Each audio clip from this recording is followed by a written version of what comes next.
Camille Rivers was 38 years old, living in her own house, surrounded by her chosen furniture, wrapped in her own silence.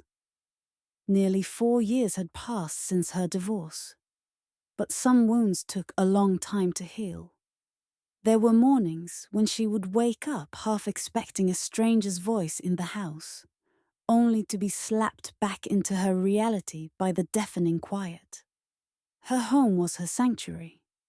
This modest house, inherited from her late father-in-law, sat on the outskirts of the city in a quiet neighborhood. In the garden, she had planted lavender with her own hands. Every morning, the ritual of brewing coffee in the kitchen convinced her that there was still beauty in life. Until that morning changed everything. When the doorbell rang, Camille was folding freshly laundered clothes, while Nora Jones played softly in the background. On the threshold stood Tasha, her former brother-in-law's wife. Camille had never fully liked Tasha. There was always a sting behind every sentence, a hint of superiority in every smile. Today was no different. She stood in the doorway, sunglasses pushed up onto her forehead. "Camille," she said, her voice devoid of warmth. "The fence in the garden looks a bit worn. Maybe you should get someone to fix it. Although..." She paused, her eyes drifting inside the house, her tone turning more mocking. "You don't even have a husband. What are you doing in a house like this all alone?" Those words didn't just hang in the air. They sliced right into Camille's heart.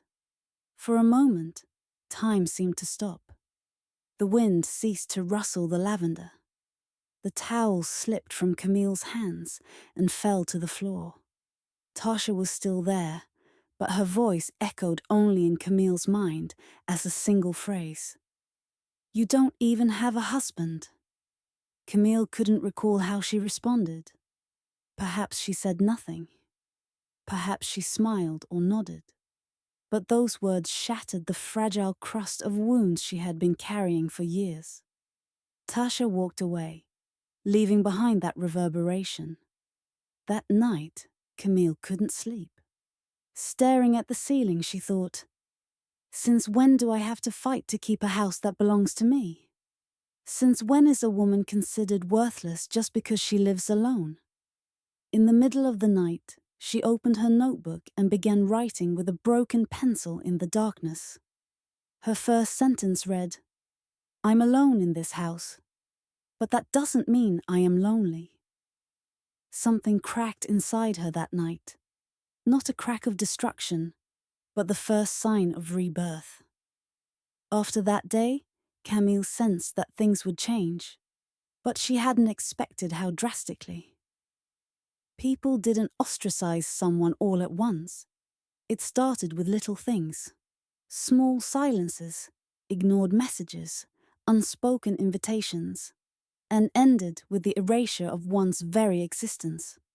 During her marriage, Camille had maintained a respectful yet distant relationship with her ex-husband's family. Mr. Rivers had always treated her kindly, calling her a good-hearted woman.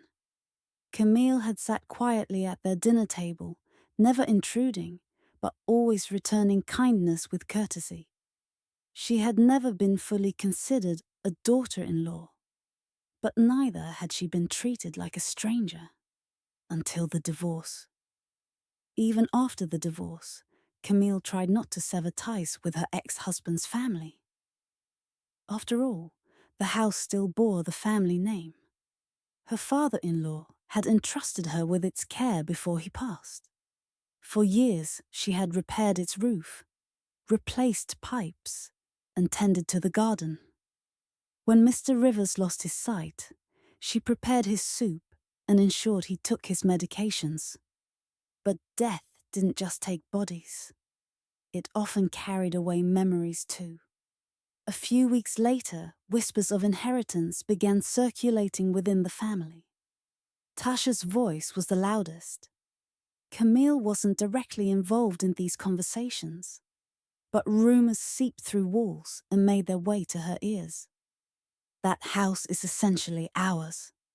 Camille is nothing more than a temporary shadow.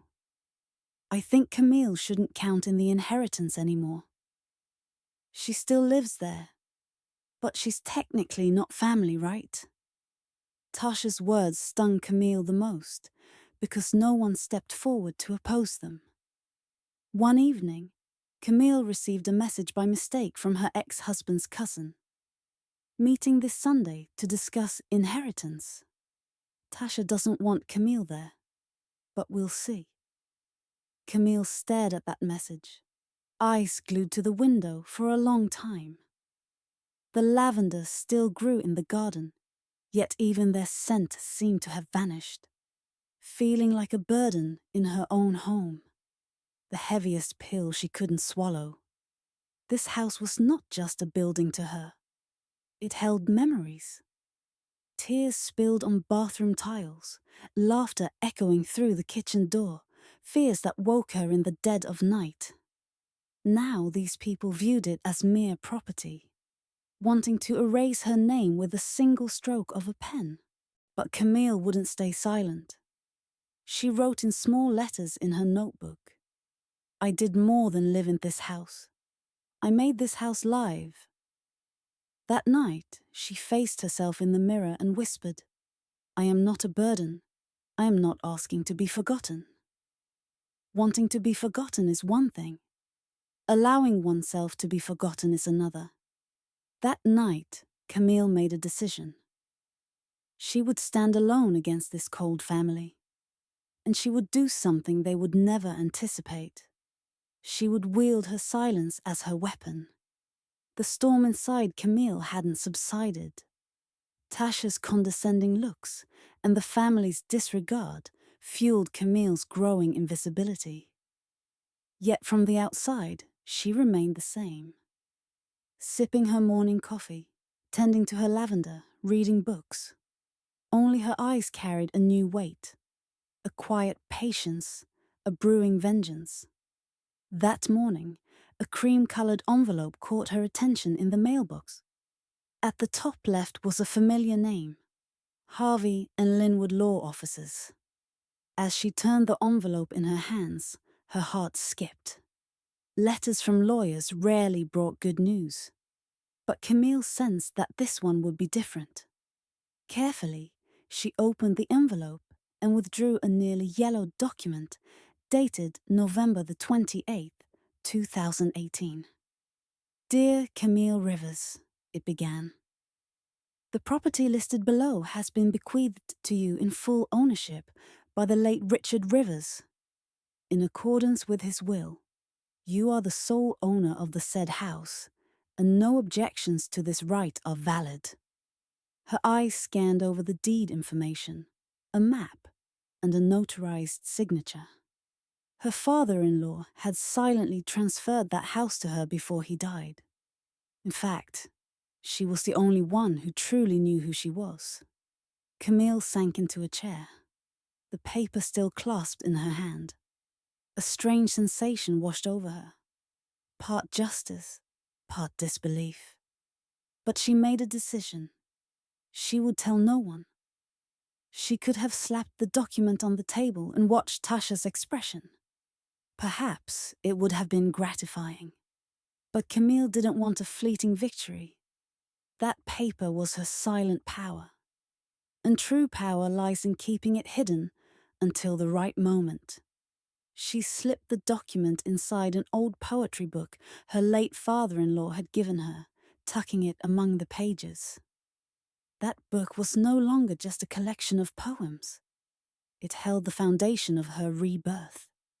In her journal that day, she wrote, "I don't have to scream to defend what's mine." Camille was no longer silent. She was skillfully using her silence. The words on that document charted a new course for her. From that moment on, she was not merely someone living in that house. She was its rightful owner, and only she knew it. Everyone else believed she was still helpless, but Camille held her greatest move for last. Once again, there was a knock at the door. Camille now recognized that step from afar. Tasha. Every time she came, her perfume grew sharper, her tone more self-assured. This time Tasha carried a small potted flower, a forced smile on her face, and a flicker of greed in her eyes. "Camille," she said as if dropping by for a neighborly visit. "I thought it might add color to the garden. This geranium blooms beautifully if you tend to it." She handed over the pot, but her underlying message was clear. "You know, I've been thinking. This house, it's really big. The yard, the rooms, the location. Especially for someone like you." Camille fought the urge to laugh. Beneath every polite remark, Tasha's soil always bore the same root: greed. In Tasha's eyes, this house wasn't just bricks and mortar. It was prestige, family legacy. Ever since inheritance talks began, Tasha resented seeing Camille still standing at its center. In her mind, Camille's absence would make room for her presence. Camille recognized the ploy. This wasn't a gift. It was reconnaissance. Tasha wanted to scope out the house for weaknesses. Maybe snatch a clue from its corners. Maybe break Camille's spirit by highlighting her loneliness. But Camille was no longer the same woman. Tasha looked for an invitation with her eyes, but Camille remained at the threshold. Neither stepping back nor forward, she simply smiled. "Thank you for the geranium. It will certainly find its place in the garden." Tasha pressed on. "You know, I talked to Mark. We might have some plans for the house. Perhaps we use it together, or maybe my family could move in. The kids would love it. A house this beautiful shouldn't stay empty." That sentence chilled Camille's blood. Tasha's desire wasn't for wood and stone. It was for Camille's life. In Camille's mind, only one sentence formed: "If you have plans, read my story first." As Tasha left, Camille returned to her bookshelves and knelt to feel the cover of the old poetry book. Her fingers traced where the deed was hidden. Her heart no longer pounded in fear. It beat with newfound power. Because now she knew this house was her silent battlefield, and her weapon was a documented right, not a sword. One Sunday morning, a knock came at the door before Camille had even finished her coffee. It was unusual for a restful Sunday morning. This time, Tasha stood there accompanied by her husband, Camille's former brother-in-law, Eric. Eric carried a large suitcase on his shoulder and a teddy bear in his hand. Behind them, two school-aged children clung sleepily to their mother. Tasha wore a sheepish expression, but a cunning spark gleamed behind her eyes. "Camille," she began softly. "Eric has to be in town for work for a few days. Hotels are either fully booked or ridiculously expensive. We thought maybe we could stay here for a few days." Camille was stunned. Only a day before, this woman had declared that this big house was too much for a single woman. Now, she and her family wanted to stay? Tasha had changed tactics. Instead of forcing Camille out, she was positioning herself as someone who felt sorry for her. Camille hesitated. Inside, an alarm bell rang, but a small voice inside her still believed in human kindness. The children looked sleepy. Eric seemed harmlessly quiet. Tasha's feigned humility, Camille partially relented. "Sure," she said. "For a few days. We'll set up space in the living room." That day, Camille prepared an extra breakfast in the kitchen. She made pancakes for the children and served coffee to Eric. Tasha tried to help, but Camille kept her routine steady. Everything had its place in her house. Everything had its equilibrium. But the next day, things began to change. Tasha started placing her belongings around the kitchen. Instead of putting her mug away, she left it out in plain sight. She brushed her perfume across Camille's bathroom, and the children scattered their toys in the corner of the living room. Eric turned on the television and sprawled on the couch as though he'd lived there for years. And Tasha gradually began to act like the homeowner. "This couch is really comfy, but my back hurts. Maybe you should change it," she remarked. "If the kids stay in the back room, they'd be more comfortable. How about a swing in the yard?" She approached every detail as if the house belonged to her. Each comment was a subtle claim. Each action chipped away at Camille's sense of ownership. Camille maintained her politeness, but sensed something was very wrong. This stay felt more like an invasion under the guise of hospitality. No screams, no legal demands, just a creeping takeover through everyday objects and lingering smells. That night, Camille retreated to her room, writing in her journal. They said, "A few days. But this is not a visit. This is a settlement." The next morning, Tasha brewed coffee before Camille even woke up. Eric sat on the couch, glued to the news, while the children played in the yard. Tasha busied herself in the kitchen, establishing her presence. Camille's house was quietly slipping out of her hands, but nobody had to shout or stake legal claims. Still, Camille said nothing. She only watched, only observed. Inwardly, she thought, "One day, these walls will respond to those who made me feel alone in my own home." That morning, Camille overslept. Lately, falling asleep had been harder and harder because the house no longer held her familiar silence. Giggles, the TV blaring at dawn, the clatter of children's toys. Her home was full of foreign sounds. She pulled on a heavy cardigan and headed to the kitchen. But before she turned the corner, the overpowering scent of perfume warned her that something was horribly wrong.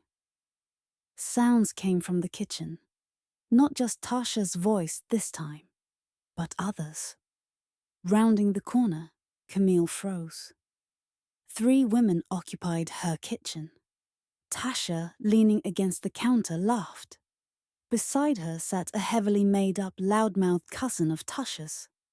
The other woman in her bathrobe was Tasha's sister. The table held 3 cups, surrounded by Camille's special occasion porcelain set. They had invaded her sanctuary without so much as a knock.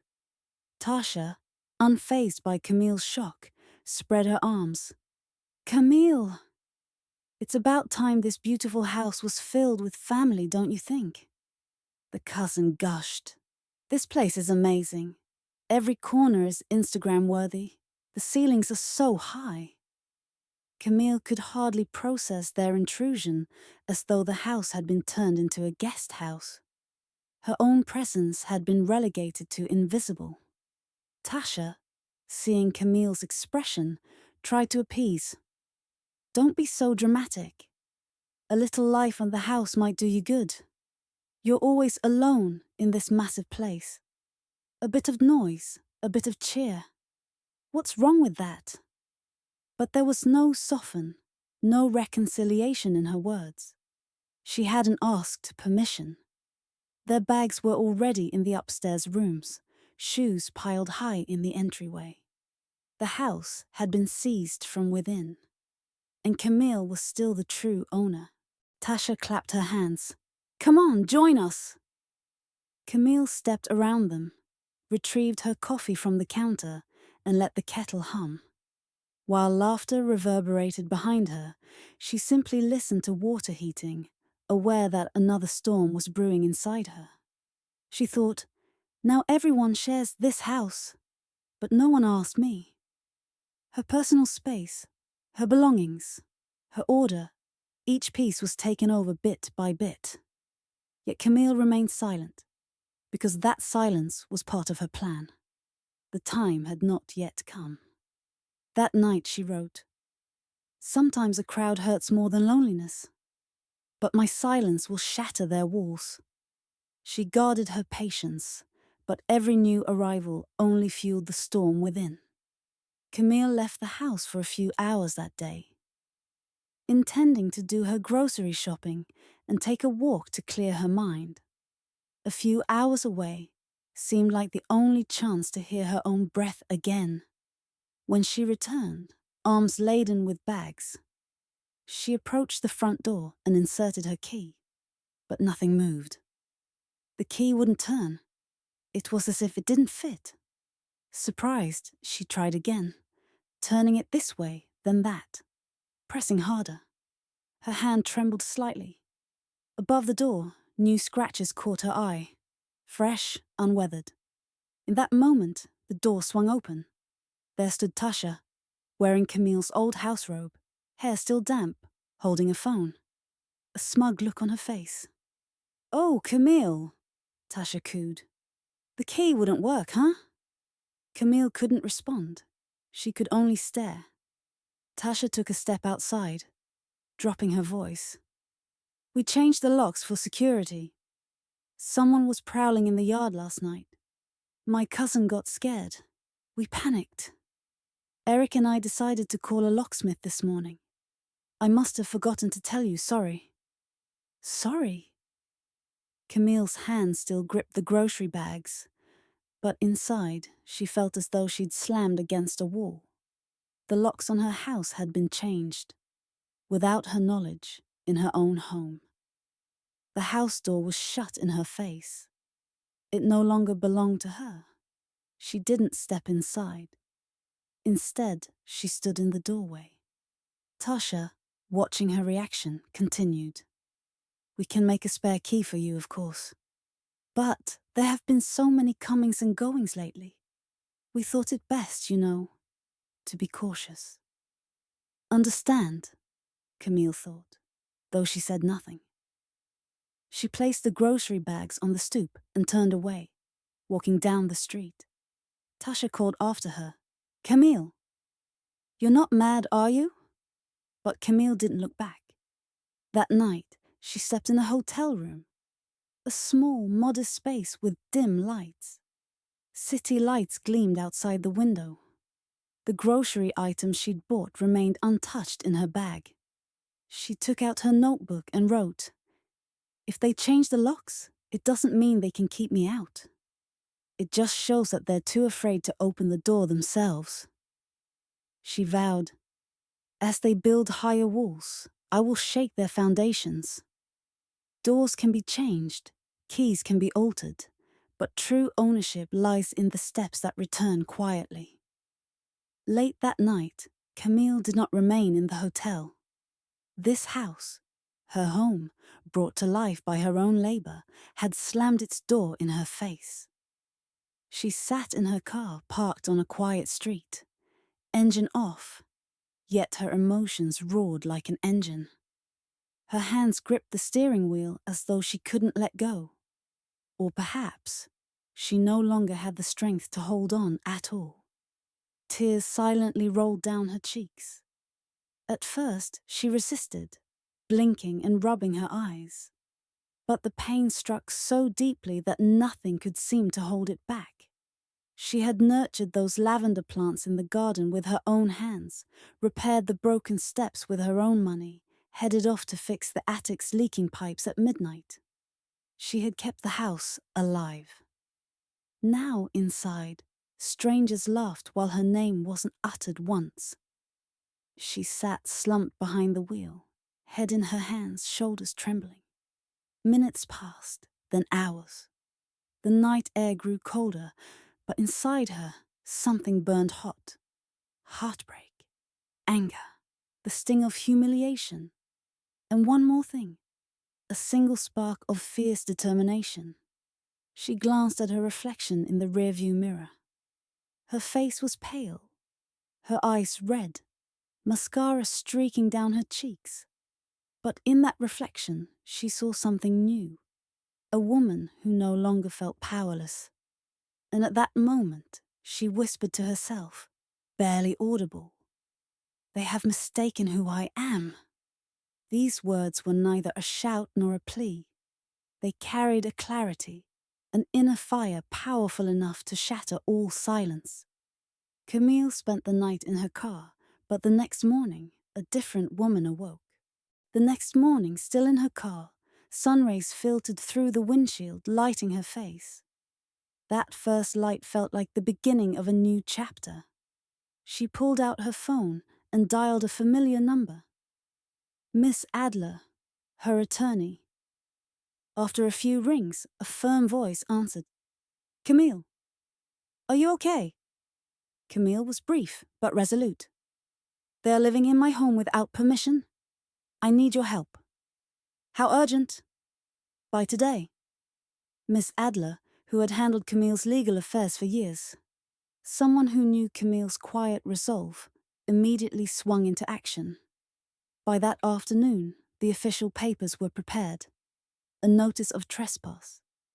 It stated in plain terms that anyone residing on the property without Camille Rivers's permission must vacate within 48 hours or the legal eviction process would follow. When Camille received the documents, her hands didn't tremble. She felt more than a victory. She felt justice had just begun. She drove back to her house, her eyes fixed not on the road, but on the future. Arriving at the front door, she didn't ring the bell. She taped the notice firmly to the door, the title boldly visible, Official Eviction Notice.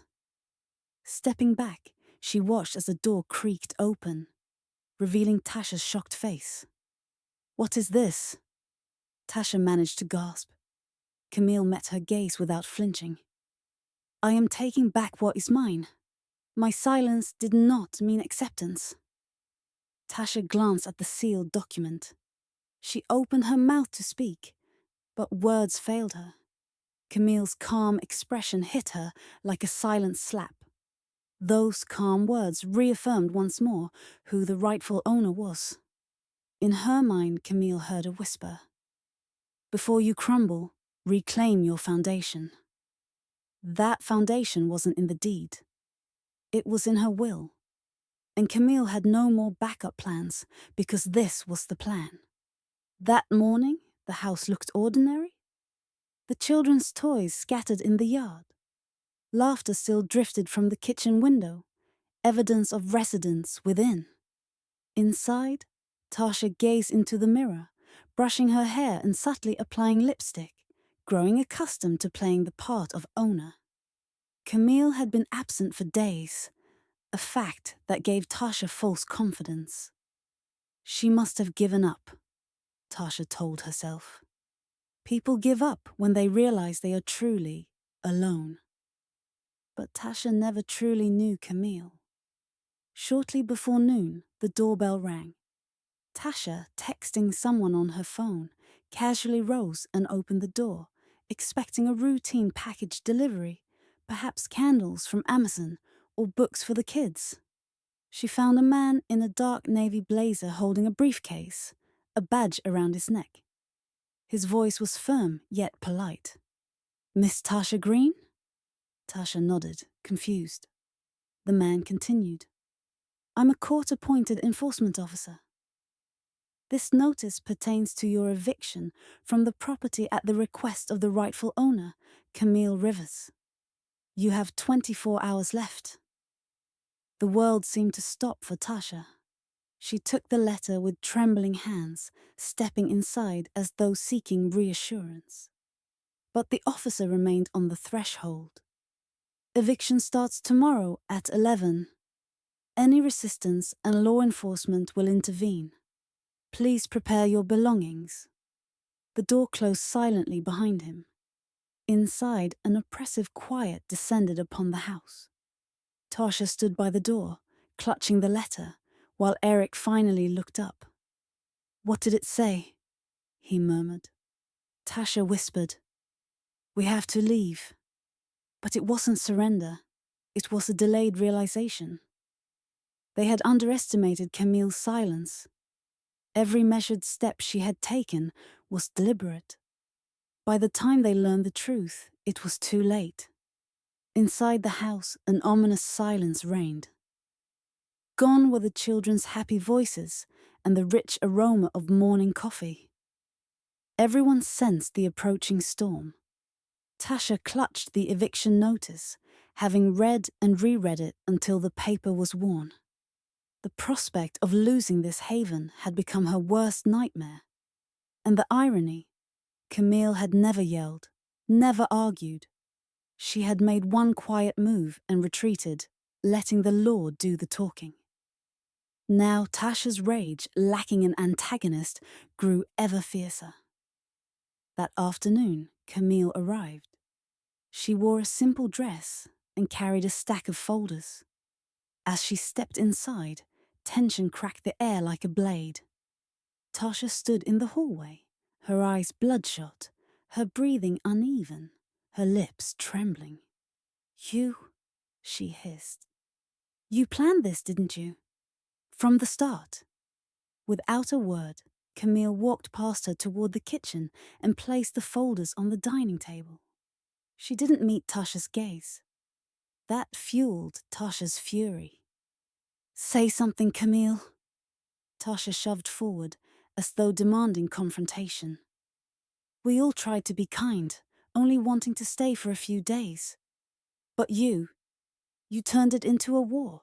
Camille stayed silent as she arranged a bouquet of lavender. Tasha, furious, raised her voice. "You've been alone all this time. Even the house was as silent as your lonely life." Each word echoed through the walls, but Camille's expression remained unchanged. She carefully set the vase, then looked up at Tasha, offering a faint, knowing smile. Tired, wise, and imbued with a deep peace. Tasha couldn't see the power behind it, but she felt it. Without uttering a word, Camille turned and quietly closed the kitchen door, stepping into her bedroom. Tasha was left alone in the living room. The house was eerily still. But that silence was not born of Camille's loneliness. It sprang from her calm confidence. Because sometimes solitude is not a lack. It is armor. And Camille wore that armor, standing tall and unbroken. Tasha's frustration grew. Camille's every measured step, her unflinching calm, her refusal to engage in rage. These were pieces of Tasha's schemes that failed to land. But Tasha clung to one belief. Everyone has a price. Late one night, while Camille's bedroom light was still on, Tasha knocked softly. Camille beckoned her in. The room was simple. Bookshelves lined one wall, an old desk lamp on a small dresser, and a notepad on a writing desk. Camille sat on the end of the bed. Tasha entered, holding a slim folder with a forced smile, hiding a proposal. "Look, Camille," Tasha began. "I've tried to understand you, really. But this conflict benefits no one. It's clear you have no intention of walking away. But we could make this easier, couldn't we? Why not settle?" Camille listened without moving an inch. Tasha opened the folder, revealing a few documents, a photocopied check, and a pre-written agreement. "Transfer the house to me. In return, we'll pay you a monthly salary. You'll live more comfortably. We can even arrange a small apartment out of town, somewhere quiet." Camille didn't glance at the papers. Her eyes remained fixed on Tasha. Tasha leaned in, confident. "Think of it as a win-win. Everybody's satisfied. Who would say no to that?" At that moment, Camille lowered her head and let out a soft laugh. Not of amusement, but pity. She raised her head, unfaltering. "You still haven't realized who you're dealing with." That single sentence was a bomb in the room. Tasha's documents weighed heavy in her trembling hands. Camille sat unmoving, yet her words obliterated Tasha's calculations. For Tasha, money spoke the loudest. But in Camille's language, some things held different value. An offer of money was an insult. This house wasn't just property. It was a symbol of resistance, patience, and personal dignity. Camille would never relinquish it for any sum. Tasha stood silently, stunned, then gathered her documents and slipped out. Another restless night began for Tasha. In her journal, Camille penned a short note. "Some things are not for sale, and I am one of them." That night, for the first time in ages, Camille lay awake without anger or sorrow. Memories rose like waves in the silent room, filling it with the past. Years ago, Camille was in her late 20s. Her marriage was only a few years old. Mark, her then husband, always seemed to walk behind his family's shadow, never taking a stand. When the idea of this house first came up, Mark hesitated, unable to decide. The property, a historic but worn structure on the edge of town, was considered just another piece of real estate by his family. But something about it spoke to Camille. Upon first entering the house, dust and sunlight mingled in a way that tightened her chest. The creaking floorboards, the musty scent of abandoned rooms, the wild lavender in the yard, all called to her.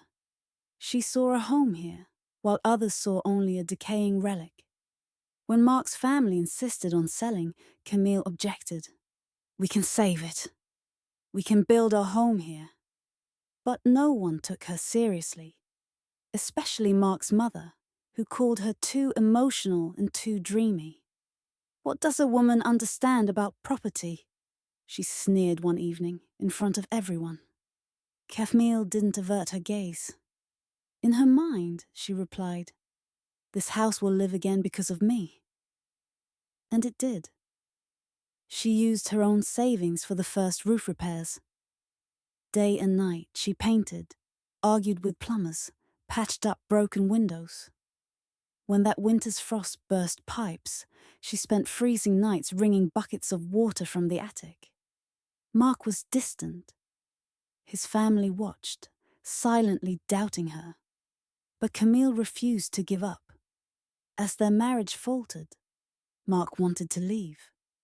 "Nothing's holding me here anymore," he said.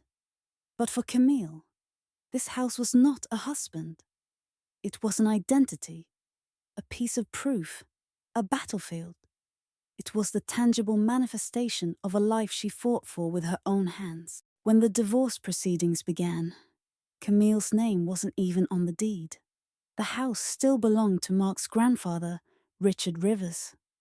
But she presented every record, maintenance receipts, invoices, repairs she'd funded, documented every expense. Finally, Richard's voice entered the fray. He had watched Camille's steadfast efforts in silence. He quietly revised his will, transferring the house to Camille in full, without notifying anyone. When Camille first learned, tears streamed down her face, not tears of triumph, but tears of resistance. She had been alone, broken, yet she had won. Years later, that memory kindled a fire within her. She realized the house wasn't given. It had been earned through battle. That night, looking out the window, she whispered to herself, "They wanted to possess this house. I loved it." Word about Tasha's social media campaign reached Camille through a friend. After Tasha failed to best Camille legally, she resorted to controlling perception. She posted on Instagram, "I'm heartbroken. My family is about to be homeless. Our relative, Camille, who we cared for all these years, has kicked us out of our home after just a few weeks. Is this what family means? Justice, to family first." Emojis and heartbreaks flooded comments. No one can be trusted these days. How could a strong woman do this? A woman living alone can be so cruel. Not stopping there, Tasha shared a video of her children gathering their toys, with a silent melody overlaid by her voice. "We only wanted a little warmth, but they left us on the streets." Camille learned of these posts when messages popped up on her phone. What is Tasha writing? Are you really kicking them out? At first she remained silent. Then one morning, while taking her usual walk, the local market owner approached her, apron in hand. He said, "Camille, neighbors and I know you. You're not someone who would leave people hanging. We know the truth." That warmed Camille's heart. In a small town, quiet living didn't equate to a loss of respect. People had seen her deeds, noted them, and held them in their hearts. Then her attorney texted, "Don't worry. Those posts have been documented. There are legal repercussions, but the real measure of a person cannot be reduced to social media chatter." Camille spent that day off social media. She walked past a lavender garden where a small shoot caught her eye. Kneeling, she touched its delicate leaves. A thought formed. A tree with deep roots cannot be toppled by a storm. Throughout the day, everyone in town greeted her. Shopkeepers waved, the barber nodded, the baker smiled. Because true character isn't determined by algorithms, but by the connections one makes. Camille had built those connections long ago. Within the house, Tasha's social media storm had fizzled in the real world. Handwritten letters and small tokens began appearing on Camille's porch. The first was a simple envelope addressed to Camille. Inside was a shaky note. "Some come with noise, others with silent strength. You are the latter. I'm proud of you, Mrs. Langford." Tears welled in her eyes, not of sorrow, but of belonging. Later, a flower bouquet arrived with a note. "We know you, Camille. Your house is as patient and resilient as you are. Maya and Lenny, the baker's grandchildren." Days passed, and the gestures multiplied. Lavender soap bars from a neighbor, a card simply reading "We love you." Even a handmade wooden birdhouse crafted by the elderly town carpenter, hanging in her garden with a single inscription, "Home." Every morning, Camille discovered something new. A dried flower, a note saying, "Strong women are never alone." Tasha's digital noise had slammed against the town's walls and dissipated, for Camille had ingrained herself in the hearts of her community through quiet, meaningful actions. That evening, as she brewed tea in the kitchen, she gazed outside at the birdhouse teeming with feathered guests. Opening her journal, she wrote, "Silent solidarity can be as powerful as the loudest voice." Camille was no longer alone, for kindness eventually returns, and her time had come. Inside the house, tension reached its peak at noon. Tasha's laughter had ceased. Her social media lament was replaced by a heavy silence. Dark circles under her eyes, hair disheveled. She watched her children avoid their toys, while Eric sipped coffee in the kitchen corner, disengaged. Everyone sensed a final reckoning. Exactly 47 hours after the eviction notice, Tasha still clung to hope. Maybe Camille would relent. Maybe someone would intervene. Maybe a miracle would happen. At 10:47 from the front room clock, there came another knock. Tasha leaped up, heart pounding, while Eric remained seated, having already guessed who was at the door.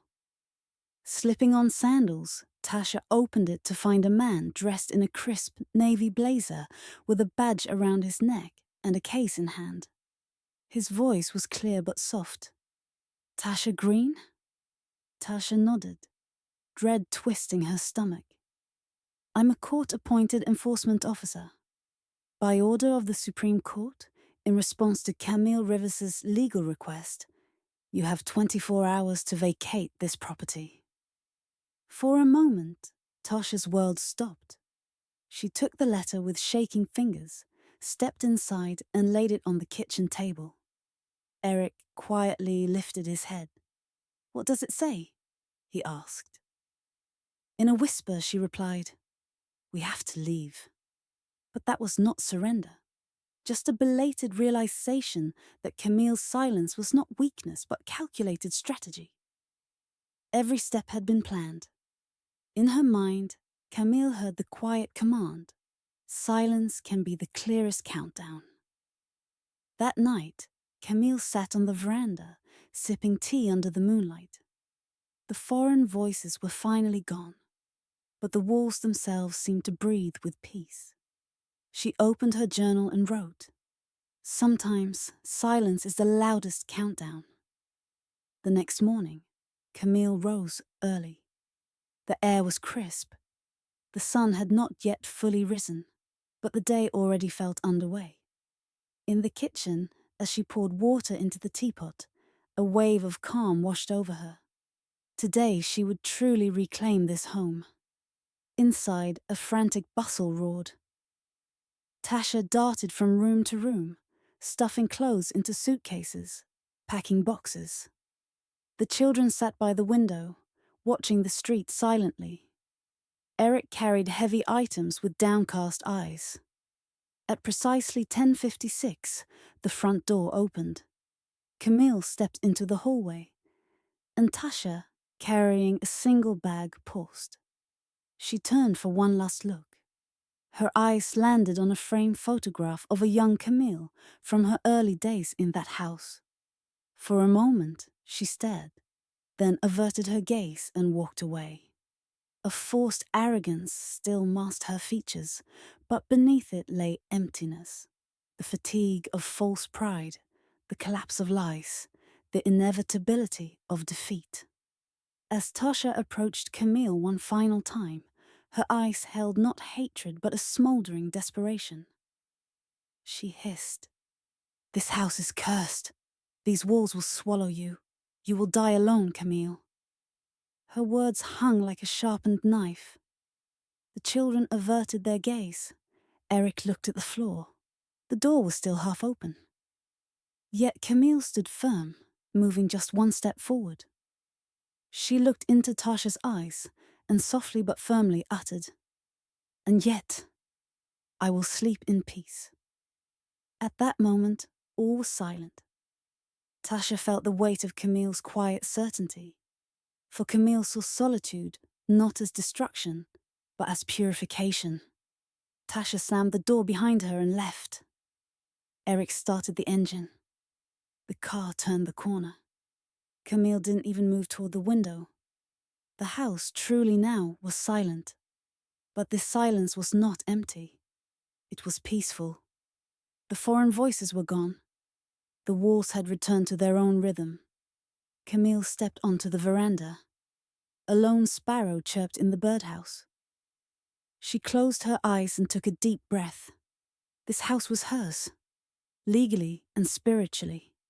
Tonight, for the first time in years, she would sleep without fear. Because solitude, in the end, was her salvation. In the days following Tasha's departure, Camille did not immediately shift a single item in the house. She paused and listened to the quiet. She walked through empty rooms, feeling the lingering scents and faint imprints of the invasion and the shadows left behind. Each corner, each mark, felt like an occupation, but also a call to transformation. For Camille had reclaimed this house to never lose it again. Now it was time to restore it fully, starting with a thorough cleaning. But this was no mere dusting or sweeping. As she wiped away Tasha's fingerprints from the walls, she also washed away the weight of the past. She rolled up old rugs, opened every window wide. When the breeze swept through, the house seemed to breathe anew. Slowly she removed items one by one. The children's forgotten shoe, a toothbrush left behind in the bathroom, a lone cup on the counter. Each object in her hands she whispered, "This place is mine. This silence is mine. This mark is mine." She repainted the walls, first with a soft pale green she loved, then brushing lavender tones in the kitchen, echoing the garden outside. Stepping into the garden, she scooped handfuls of soil, feeling the earth between her fingers. Mud smeared across her hands, but she smiled, because beneath that soil lay her roots. She reconstructed the old bookcase and placed her father-in-law's poetry book back on the top shelf. Inside it still lay the deed, though she no longer needed it. The spirit of the house had transferred to her. She remade her bedroom, washing the curtains and dressing the bed in fresh linens, placing sachets of dried lavender on the pillows. At last, in her own room, she truly felt at home. Returning to the kitchen, she set a vase on the counter and filled it with lavender from the garden. Turning towards the window, she murmured with a gentle smile, "This house is not a refuge. This is my triumph." In her journal she wrote, "Cleaning a house is more than removing dust. It's casting off the weight of the past and hearing your own voice again. Now every corner speaks to me, and this time I will not be silenced." One afternoon, as she read a book in the kitchen, a thought emerged. Lena. Lena had been an old friend from university. Once close, then life pulled them apart. But their hearts remained connected. Camille took out her phone and texted, "Are you free Friday evening? Let's have dinner together. I want to share my silence with you." Almost immediately, Lena replied, "What should I bring? Laughter? Wine?" Camille smiled, answering simply, "Both." On Friday evening, the atmosphere in the house was transformed. Camille roasted vegetables in the oven and set the table with an old linen cloth, candles atop brass candlesticks. A soft jazz tune played in the background. She placed sprigs of lavender at the center of the table. Every detail was woven with love. Tonight, this home would not only echo Camille's solitude, but invite life inside. When the doorbell rang, Camille opened it to find Lena holding a bottle of red wine, smiling wide. "I missed you," Lena said. "Even my silence missed you," Camille replied. As they cooked together, old memories surfaced around the dinner table. Camille laughed, sometimes welling with tears, but always standing tall. Lena looked around the rooms. "This place seems to speak. It tells your story," she said. Camille nodded. "This house breathes with me now. Once, I needed a home. Now, this home needs me." As the evening wore on, their laughter filled every corner, spilling out into the garden. For the first time in a long time, the house resonated with genuine warmth and joy. When Lena left, she paused at the door. "This has truly become your home, Camille." Placing her hand on the wooden frame, Camille's eyes shimmered with gratitude. "I am no longer alone, for this house is me." In her journal that night she wrote, "Sometimes solitude is not destruction, but preparation. And the first laugh that fills the air is the rebirth of a home." The next morning, the sun gently touched Camille's face through the window. As she looked outside, the whirlwind of emotions seemed to have subsided, replaced by a profound serenity.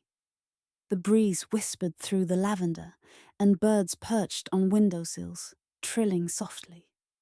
In that moment, Camille felt a sense of pride rather than regret when she reflected on her journey. Through that very window, she had witnessed Tasha's arrogant strut, the rain dripping on the flowers, the tears that once stained her cheeks. Now that pain reflected not just the outside world, but the woman she had become. Wrapped in a blanket, holding a warm coffee cup, she stood in silence. Below, life moved at its steady pace. But in Camille's heart, the storms had settled. She was no longer the woman who needed rescuing by a husband. Rather, she had built this house with her own hands. Not just the bricks and mortar, but with patience, tears, perseverance, and the unshakable spirit that refused to break beneath others' scorn. The mortar that bound those walls was her resilience, the foundation laid by countless lonely nights, taunts, and yet unbroken resolve. Through the window she saw an ordinary street. To her, it stood as a monument to her victory. For now, her silence was not weakness, but a message, a call to all women told to stay silent, told they don't belong, told you have no husband. Behind every "you have no husband" that once aimed to break her, Camille now stood unbowed. Closing her eyes, she placed her fingers against the cool glass and whispered, "And now I will tell this story so that no woman remains silent again." This was no longer just her story. It was the tale of quiet resistance, a beacon of hope for countless women who had been told they didn't deserve to stand their ground. Turning to her bookshelf, Camille selected a new notebook and wrote on the first page, "I was once a woman living alone, but I was never silenced, and I will never let anyone be silenced again." That night, she turned off the lights. The house was still, yet this silence was no longer the emptiness of loneliness, but the calm of strength, victory, and a fresh beginning. Curling beneath the covers, a gentle smile spread across her face as she drifted into the most peaceful sleep she had ever known.